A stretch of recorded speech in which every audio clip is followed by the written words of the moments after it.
Linda Lukovic here, and I'm going to share with you the second mistake women make after 40.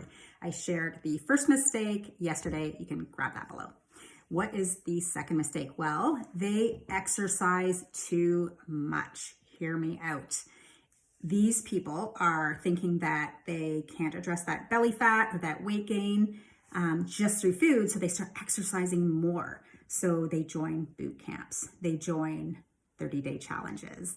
They run farther. They run longer. They push more weight. They do more and more and more.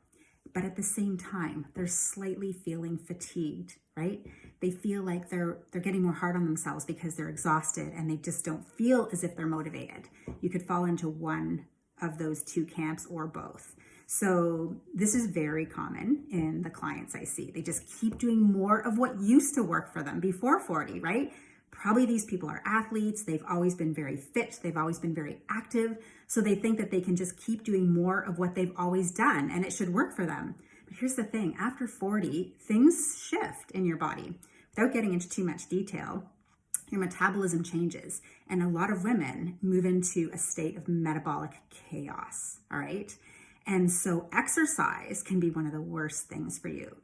You might end up feeling tired, fatigued, worse, and actually gaining weight and making other symptoms worse, all right? Moodiness, irritability, hot flashes, all of that can get worse if you're exercising and pushing too hard. However, we grow up in this culture, right? We're kind of raised to just keep pushing through, keep soldiering on.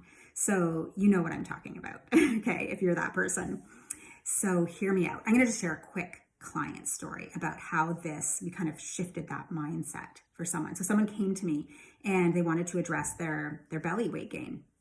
And we did some assessments, we did a lab, we did full history, and we figured out that there was an imbalance in her HPA axis. So basically her metabolic health, it was in chaos.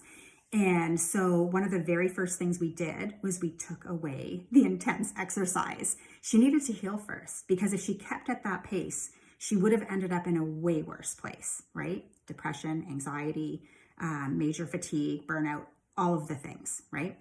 So what we did was we figured out a plan so that we could get her running again. She loved running. It brought her joy, but then it just was working against her. So we focused on building up her adrenal glands with a very specific protocol and lifestyle changes and diet changes. And she was able to nail that. She was a go-getter, right? She just did everything well.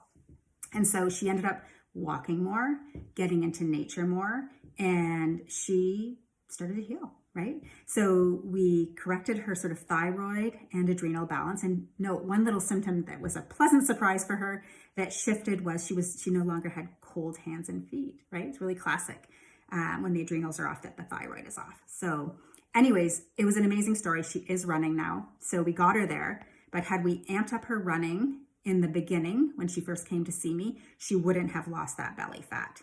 We needed to build her up first and look more holistically at what was happening in her life to get her to where she was in the first place anyway, okay?